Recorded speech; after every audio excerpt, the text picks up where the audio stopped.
பிப்ரவரி 1ஆம் தேதி தைப்பூசம் வருகிறது. அன்று எல்லாராலும் காவடி பால் குடம் எடுத்துவிட முடியாது. சில பேர்கள் அதை வருட வருடம் எடுப்பதை வழக்கமாக கொண்டிருப்பார்கள்.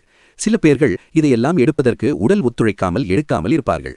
அதனால் முருகனுக்கு உங்களால் எதுவும் செய்ய முடியவில்லையே என வருத்தப்படாதீர்கள். அதற்குத்தான் ஒரு வழி சொல்கிறேன்.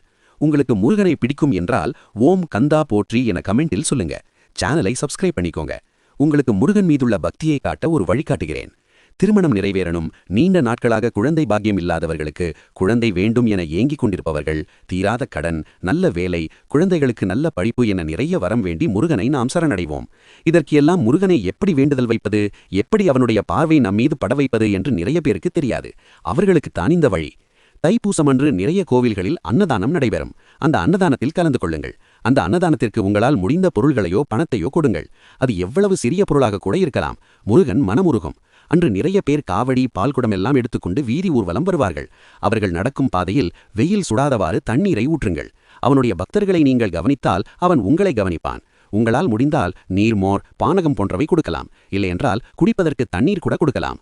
மறக்காமல் அன்று கோவிலுக்கு செல்லுங்கள். முருகனருடை பெறுங்கள். மறக்காம சேனலை சப்ஸ்கிரைப் பண்ணிக்கோங்க.